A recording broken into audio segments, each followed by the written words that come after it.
with Moderator David Bloom, who's a senior contributor to Forbes, and our panelist Nash Herrington, Director of Supply Partnerships at VIZIO, Srini, one of the co-founders at Amagi, Elana Sofko, Chief Strategy Officer for Chicken Soup for the Soul Entertainment, and Adam Waltuch, Senior Vice President, Streaming Partnerships at TelevisaUnivision. Welcome, esteemed panelists. Hey everybody, I am David Bloom, as Eric said. Delighted to be here with you all and a distinguished panel of really smart folks who will make me look less dumb, I hope.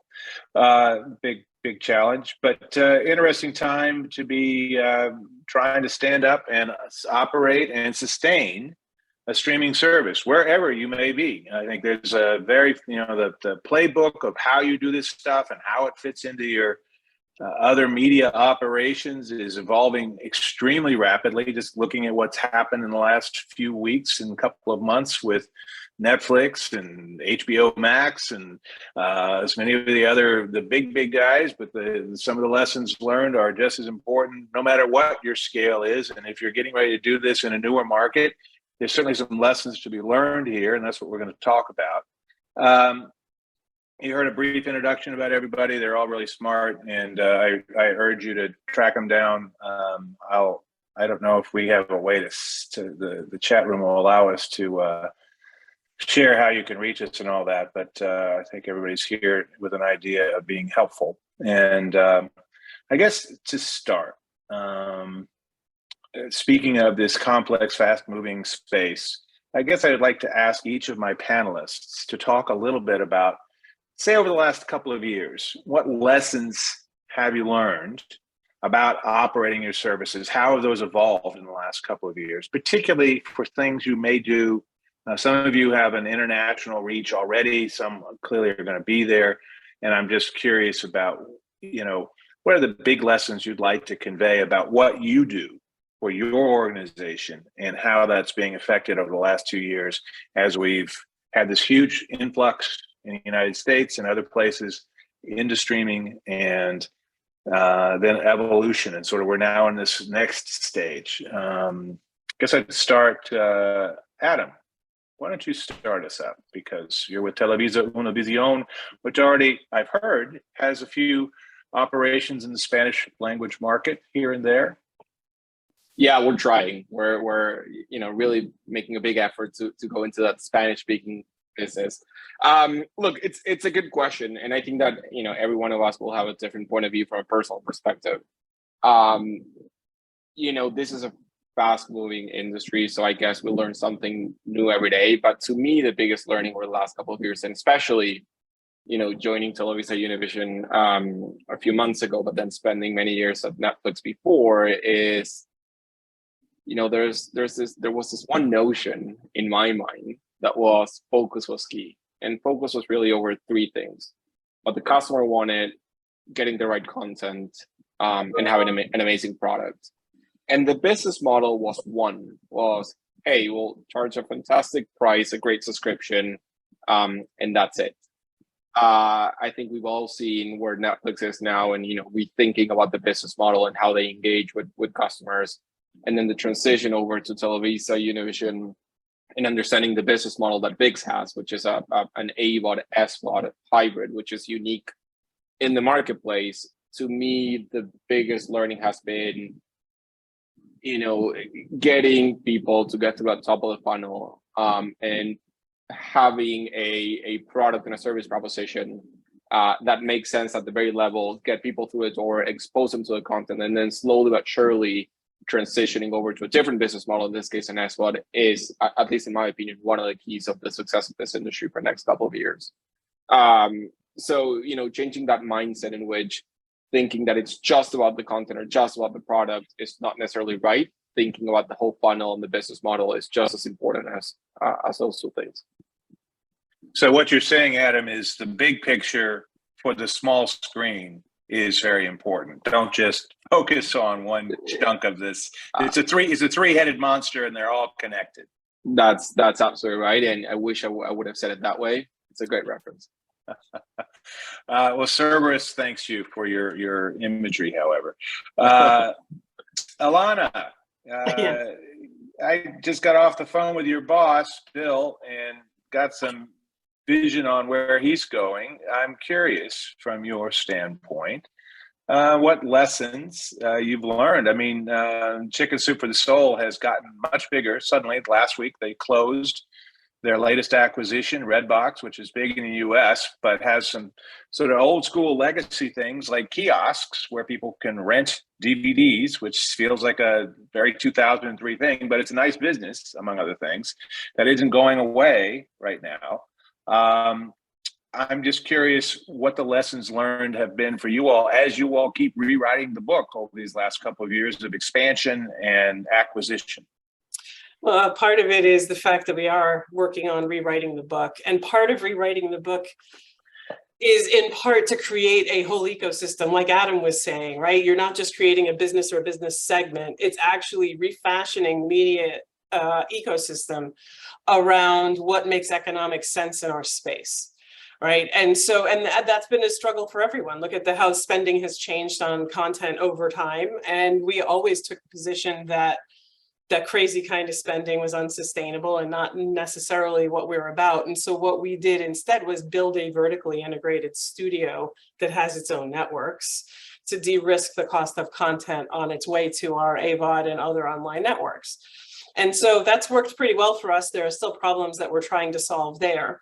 The other lessons learned apart from this whole journey is the destination of redefining the ecosystem, is that, you know, we deliberately built our company by looking at undervalued, really important properties that were suffering because of disruption in the industry and acquiring them and putting together what I think of as our factory.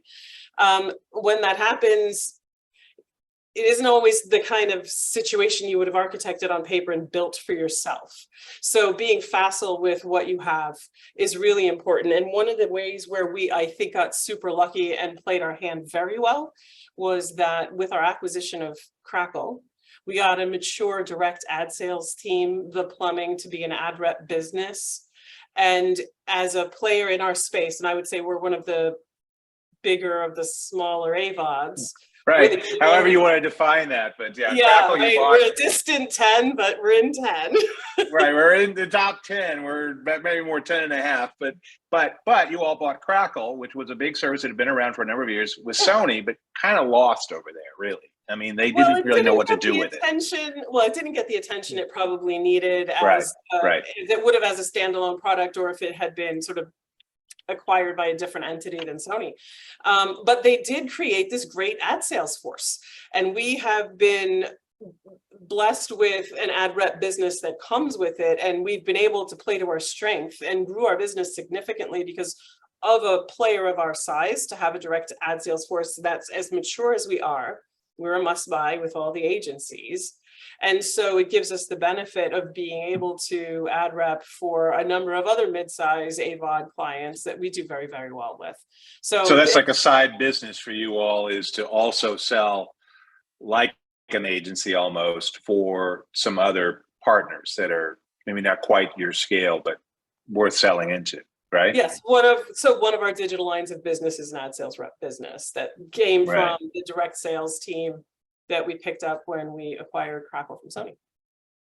Yeah, Redbox closes some other holes in your all's fairly unified space, but the key, talking to Bill, was how we make all that come together. So we've got first party data, which is really important, coming from a lot of different kinds of uses, whether it's a kiosk or a streaming service or whatever it may be. It's selling stuff, transactional VOD, selling that to people or renting it to them. So you've got a lot of ways to get information about your consumers that you can connect together. But one of the challenges is figuring out the data that matters to have a better ad experience and to have a better programming viewing experience, right? So how are you all doing that? Are we all doing that? You guys, yes, you. Those chicken soup people. I mean, you know, you create the feedback loop on performance on your products and constantly tinker and make things more valuable and more seamless along the way. I mean, you know, there's relevance in what content you choose and in what order and what comes next, what you choose after that. So the piece, because you started with Redbox, and I, you know, started working with my new colleagues a few days ago. So I can tell you You've had hours to be with them. Hours. But that's yeah, a lot of minutes. That's a lot of minutes. It's true. You're absolutely right. Yes. So you've got it all solved. Yeah, there's an integration work stream that is focused on just how do we, you know, stitch that. You know, most of the businesses that we bring to the mix are B2B, right? It's content production, financing, distribution, you know, on a B2B basis, right? Our digital products, Crackle, Popcorn Flicks, Chicken Soup for the Soul, AVOD, were really the consumer facing businesses. So the Redbox piece adds, you know, knowledge base of, I think, 40 million users that are using similar digital products as well as analog ones. What they all have in common, Redbox audience and ours, is that they are purveyors of a value experience, right? They are looking for the cheapest possible way to get the best entertainment. And so together we were always going to own that audience anyway. So we know. So that's, I think that's interesting for our listeners, because they may be in markets that don't necessarily have a big, big wealthy upscale market, but there's a big market there, and so you have to sell a value experience, right? You have to provide value quickly so people know what they're getting, and you got to do it at a price, and you got to do it efficiently. Correct? So well, that's your challenge. In our case, it's free unless you're renting a DVD. In which case, that's a pretty good value, yeah. But you still have to give them something that they want to watch. You know, free and terrible is not a win, at least where I come from. So, and it means a lot of things, right? It means the experience when the ads are served to you and what kinds of ads you get, but it also means how jarring is it while you're watching the content, and how you know, the general user experience of the flow of and what content you have to choose from. So it's a number of different things. Right. Bill said he did not anticipate you all creating a subscription service or buying a subscription service anytime soon, which makes sense, because he believes AVOD is going to be really, really, really the business, and a big business. FASTs will sort of fade once we get better at having a good AVOD experience, and lots of folks will be on AVOD because they can get a on-demand experience of exactly what they want, if you guys can figure out how to give it to them. If you can serve it up and make it a nice experience, so they don't just like give up and say, just give me something that's playing, so it's sort of like what I want. Nash at VIZIO, you are what they call an OEM, an original equipment manufacturer, the biggest American-based TV maker in the world. Yeah. And you have a really nice little market there, but you also have a very sophisticated platform that is sort of a competitor to the Rokus and the Google TV / Android TVs of the world. You like to think so. Yeah. Well, you've got 16 million activated screens. Yep. So that's not nothing. Absolutely. Talk a little bit about if you are and you all are mostly in the United States, your distribution, but you're slowly coming out. I think you're in Mexico, correct? We are in Mexico, but yeah, we primarily are focused on the United States, but we are in Mexico and Canada a bit. Yeah, so you're in North America generally. Yeah. Further international expansion is possible. But more generally, I think there are lessons to be learned about dealing with somebody like you, because Samsung is doing what you do, Sony does what you do, sort of. Certainly Roku is more and more that way. Amazon with the Fire TV stuff and all the things that it does is sort of like you. Yeah. LG, all of them have a platform, right? And all of them have a hardware, software platform that streamers want to be on. So how do they do that? What are tactics to be on a service like what you all have, and what do they need to be aware of, and how do they make that happen? Yeah, absolutely. Your distribution, you're like the VMVPD, right? The virtual cable provider of the future. Absolutely. Yeah. And in a number of different ways, quite honestly. We with our televisions, we have our SmartCast applications, which include everything under the sun that you would imagine as an application, which includes subscription apps like your Netflix and Hulu and HBO Max and things of that nature. But then we also have our Watch Free Plus offering, which is our fast channel offering that has the EPG and that full traditional environment that people are used to consuming ad-supported linear television in. But of course, called a fast service. And so there's a number of different ways for, for a publisher to be able to access eyeballs, to be able to access consumers through a platform like VIZIO.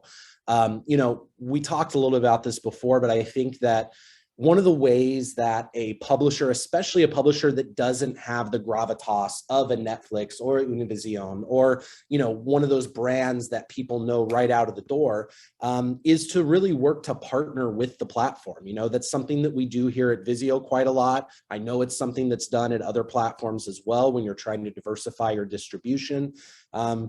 But working with those platforms to not only, obviously there's the paid advertising opportunity and all of that, but more importantly, in my opinion, especially for a smaller up and coming publisher, is the opportunity to partner with editorial. A company like VIZIO, we have an editorial department that's constantly programming our front screen, programming special event sections around holidays, around times of year like back to school, summer vacation, things like that.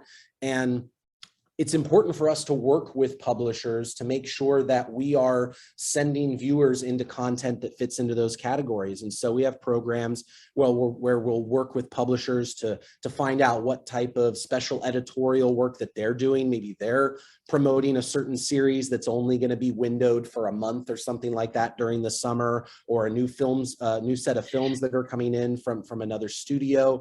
And as long as those publishers are in regular communication with us, the platform, and especially our editorial team, that's a really great way for publishers to gain a little bit more face time with the consumer and surface their content and surface their app and or fast channel more easily on a platform and kind of cut through the masses a little bit. Yeah, it's really important because you've got some opportunities, whether it's you guys or Roku or any of the others. There's the equivalent of the retailer's end cap, right? I mean, that's effectively what we're talking about. Absolutely. And yes, it may cost you a little bit of money, but done strategically, that can be an opportunity to raise some visibility every so often. Hey, we're here and we've got stuff you might be interested in, right? And like I said, there are, you brought up, it takes a little bit of money. In some cases it does, but there are absolutely ways to surface your content by partnering with the platform from an editorial perspective and doing what you can to surface in that way. Because, the different companies I've worked for. I worked for Cinedigm years ago when we were first launching Con TV and Dove Channel. I worked with Srini and Amagi to launch some of those early fast channels and start distributing to the likes of VIZIO and Roku and Amazon, places like that. And it's important when you're getting started like that. It's tough for, even a company like Cinedigm that's well established in the business to compete with, the name recognition of a Netflix when you're launching brand new applications, you're creating new brands. You have to cut through the sound and get to viewers. And one of the, I'll keep beating that drum. One of the best ways to do that is to partner with a fast distributor like an Amagi and work on their connections with platforms to try to get, to surface your channels more and work with the actual platforms you're distributing your apps and channels to. Again, you can spend money, you can throw a little bit of money at it if you have budget for it, but there are absolutely ways to work those relationships and do what you can to try to surface content from an editorial perspective. So don't be a stranger. These platforms are the thing carrying your content to millions of households. So be friends, be helpful, figure out how you can leverage those relationships in smart ways that help them and help you. Like figure out that common ground. That's a vital thing. All right. Srini, I want to hear from you. I think everybody probably knows the other three for sure, but Amagi, talk a little bit about what Amagi is. You're a co-founder. if I recall, and you've been around the business a long time. But what does Amagi do? And then let's talk a little bit about lessons you've learned in the work that you've done over the last couple of years, and how that could be applied by some of our listeners as they stand up and build sustainable businesses. Sure, David. Amagi is in the business of essentially helping content owners to manage, move, and monetize their content to platforms, as Nash was saying, right?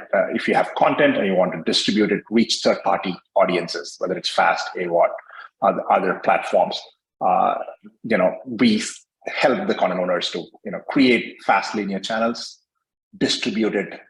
We work with, right here with Crackle, with Redbox, with VIZIO.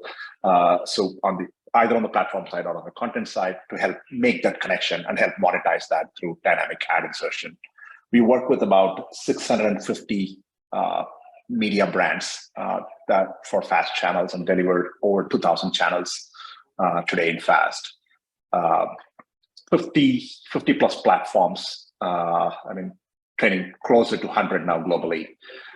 So it's been a very, very interesting experience having that, been through the whole FAST growth over the last 5 years. We're pretty much, there are only a couple of platforms globally that are even looking at FAST, and FAST was this weird thing that Pluto was doing on the side, right? Sort of stuff to, becoming mainstream. And just interestingly, we're seeing now consumer surveys after surveys talking about how fast people love FAST, right? So the content has a long, long way to go to getting more and more premium content, but the experience of just having to come in on EPG and just be able to watch, not having to think. Make me a vegetable. Don't make me think, right? Just let. Yeah, I like that. That's a marketing slogan. Make me a vegetable. It's one way to have a better diet, right? All of a sudden, you're just a vegetable. Who needs to eat vegetables when you become one? But that being said, the really big, important point there, I think, is that these FAST channels are here because they simplify what is an unconscionably complicated experience now. It is too hard to find stuff you want to watch. It takes too long, and you just sit down. Sometimes you're worn out, or you're cooking. Like at 5 o'clock, I don't want to sit around and figure out some complex program that's going to be cool at 9 o'clock because I'm cooking. I want something on, but I don't know what it is. And the FAST really kind of fills some of that, right? That's kind of the deal. Absolutely. It solves the paradox of choice, where I don't need to go search for stuff. And more importantly, to Nash's point as well, right? It's somebody editorial. Somebody is manually curating it for me. So I trust this brand to come in. What is the whole idea of a television network? They were ultimately licensing content from other production studios. But the benefit of the brand, when I go to a Bravo or whatever, right, is that somebody is sitting there curating the content for me. So I trust them to get me the right content at 9 p.m., whatever to watch when I think about Bravo. Right, so that's the idea for fasting. Somebody else is doing most of the heavy lifting for me. It's not just machine giving me the same content over and over again, throwing me the same stuff. It's not a YouTube experience. It's truly a television experience. And it's simple. Well, tell me, since you have been dealing with 650 different operators, you've got a pretty good view across the universe here.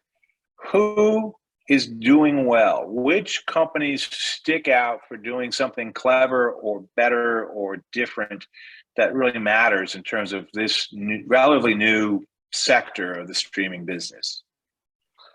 Anybody come to mind? No, there are quite a few that are taking very interesting approaches, David. There are two parts to this, right? One are the content owners, right? The media brands actually are building content. And two are the platforms like VIZIO and Redbox that actually are aggregating and distributing it to the end consumers. So if I look at the content owners, one thing that we are seeing that is working very well and fast is the single IP channel. That concept did not exist in the traditional television world, where you take one show and have that whole show, season after season, episode after episode, play as a binge watch, right? All you get on that channel is that. Think about The Office as a channel, right? The Office, The Simpsons, South Park channel, right? You know what you're getting. It's just more of that stuff. And it's comfort food. It's not like you haven't watched that. It's just that you know what you're getting and you want that, right? It's just going to be there. And we've seen music, for example, or just weather, just running in the background. So it's either background noise that's always on, and just as you're saying, right? I'm cooking, it's always on, or something I know I'm comfortable with. I want to watch it again, right? Not something I don't want to low demand on your mental capacities. Again, Exactly. Make me a vegetable. I swear to God, that's going to be my my logo from now on. Make me a vegetable. We've seen some of these be very, very successful. And I mean, people have dug into really, really 50-year-old even content, right? And some of these are surprisingly doing well, right? Extremely well. One thing, I mean, Cinedine, for example, Bob Ross, I mean, channel that's all about Bob's painting. I mean, doing extremely, extremely well. So we have seen some of those examples where people have gotten the right brand. The brand is well known. The content is good, and create the single IP and actually place it well, work with the platform, promote it, you get there. It does extremely well. That's one that we've seen. Right. Two, from a platform perspective, again, we've seen some really, really interesting experiences. I mean, people are experimenting. Hey, what's the right ad load? Do I want the same ad load, like a 15, 16 minutes that a traditional TV provides, or do I want a 5 minute, 6 minutes? How many ad breaks should I have?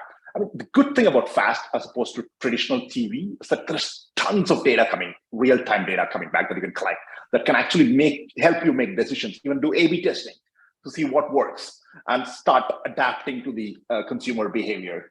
So starting to see a lot of Srini, I'm just going to guess that 16 minutes of ads in an hour doesn't play well in the streaming space. I'm just going to throw that out there as, maybe you don't load up the ads. I happened to be listening to a baseball game on old school radio last night, driving to an event. And I got to tell you, it was amazing how many ads they had on there. It's unlistenable after a while. I mean, it's really hard. So you've got to figure out how to do it and make money off of it with probably less, right?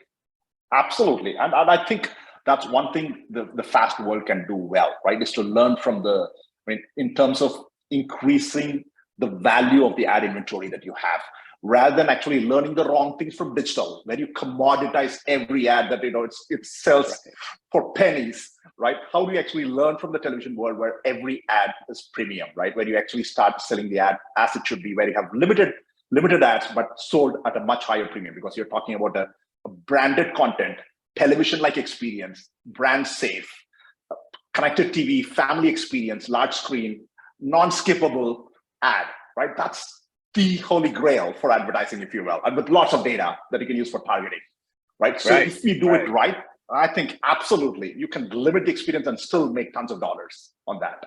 And actually, part of what you're suggesting is by limiting the experience and the inventory, you can make more money, particularly if it's well targeted.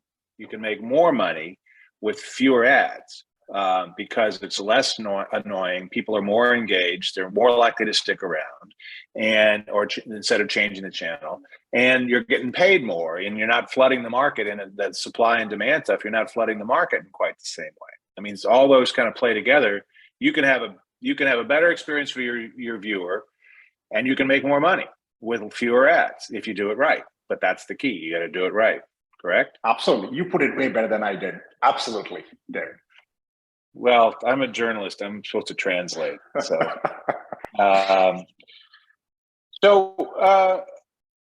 I'm curious.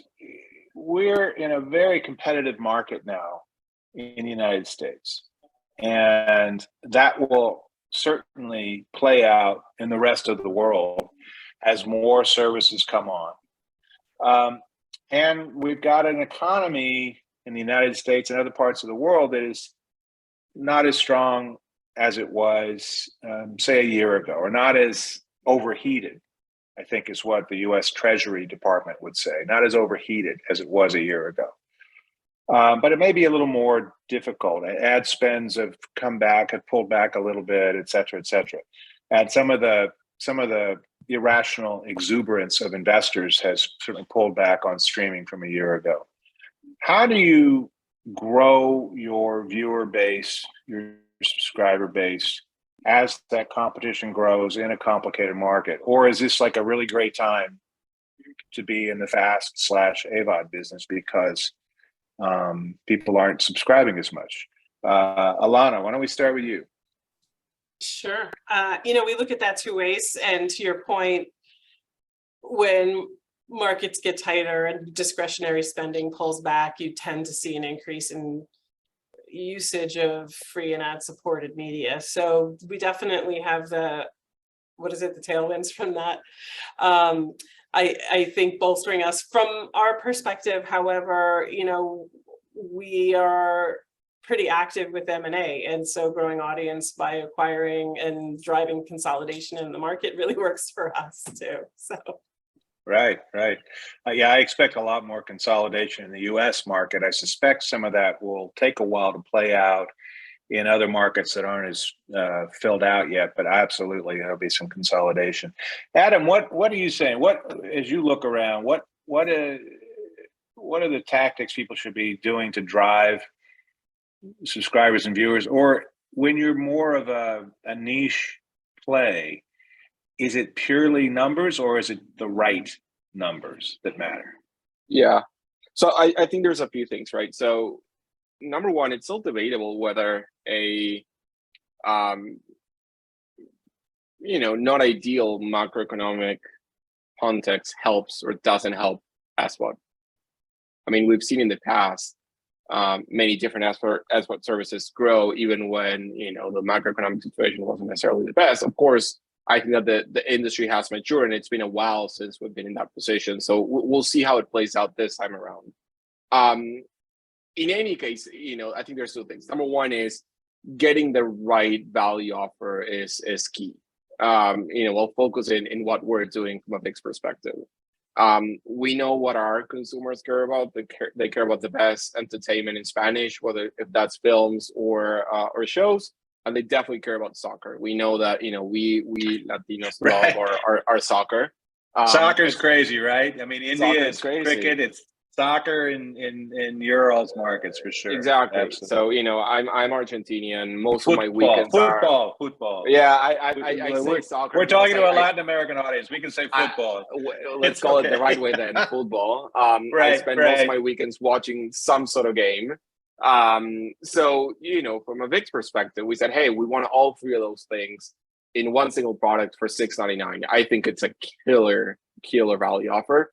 And in the context of a complicated macroeconomic situation, we think that is going to cut through the whole thing and really make a difference.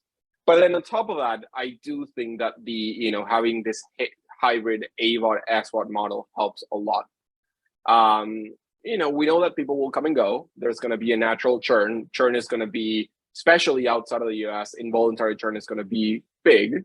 When there's no money in the account, why would you even pay for an SVOD? And in those cases, we don't want people to leave the environment. We don't want people to go somewhere else.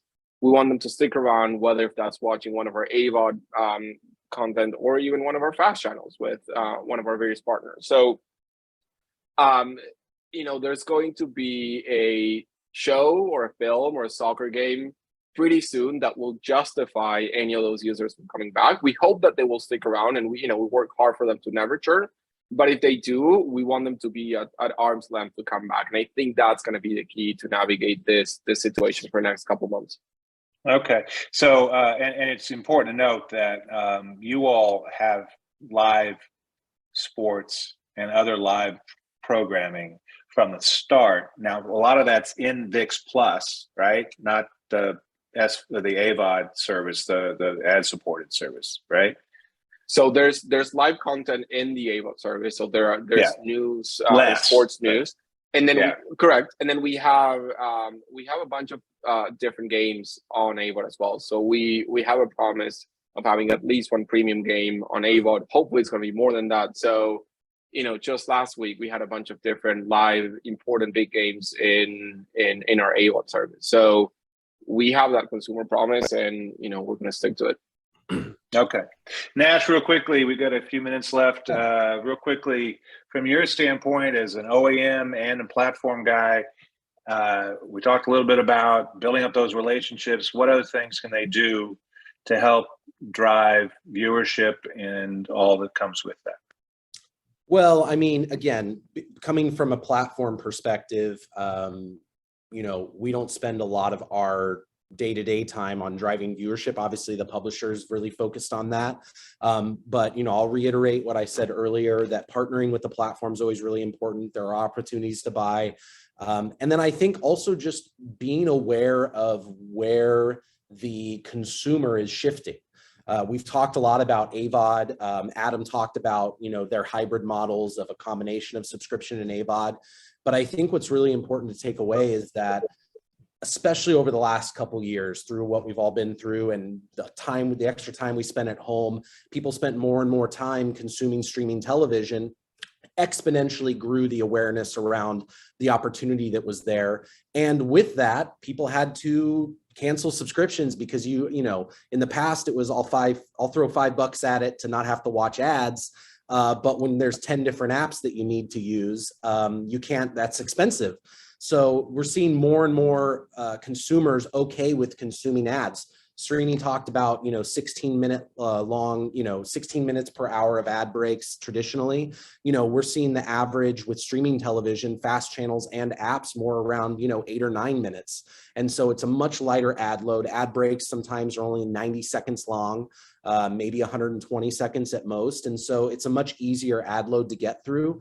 And the last thing I'll say is, I think the final transition to really make AVOD and ad-supported FAST that much stronger is getting the advertising community to understand the direction that we're going, that it is not about, I want to see my campaign run on Discovery Plus, or I want to see it run on Peacock, just because they have the cachet of saying it's a name of a network that they recognize. The reality is that viewers are consuming all kinds of different content, those singular fast channels that are just, you know, Hell's Kitchen over and over and over and over again. Those viewers are just as valuable. They're the same viewers that are watching Discovery Plus. And so companies like VIZIO, utilizing our ACR data that we overlay on our TVs, that's all opted in, as well as, you know, a lot of different companies have the different ways that they're gathering data, but we're gathering that audience data because we're trying to give clients the opportunity to target, not based on, I want to buy MTV, or I want to buy Discovery, or I want to buy NBC. They say, I want to buy 18 to 35 and I want it to be, you know, this level of income within the household, this size of family. And because of the way that data is nowadays, we're able to non-invasively be able to get an idea of where those people are at and what they're watching, so that clients can actually target their campaigns to real people, as opposed to this idea of who might be watching a network. And so, you know, clients aren't quite there yet. We're still working on getting them there. Right. It's really the long term. The long term is getting brands to understand that they can reach audiences directly, regardless of what channel it plays on. Okay, so think about it as audiences, not specific programs. It's audiences across all kinds of things. Think about that. Finally, Srini, we've got a couple minutes, only a minute or two left. Real quickly, any last words of advice or lessons for driving viewership that you can think of to share with our listeners before we wrap this up? Absolutely, David. A couple of things, right? Just whenever there is a downturn, as Elana was talking about, one, we see people actually doing a lot more of ad-supported viewing, so which is very, very positive. And two, from an advertiser perspective, as funds, you know, get crunched, you want to go to the most efficient medium, and CTV tends to be much, much more efficient than linear TV.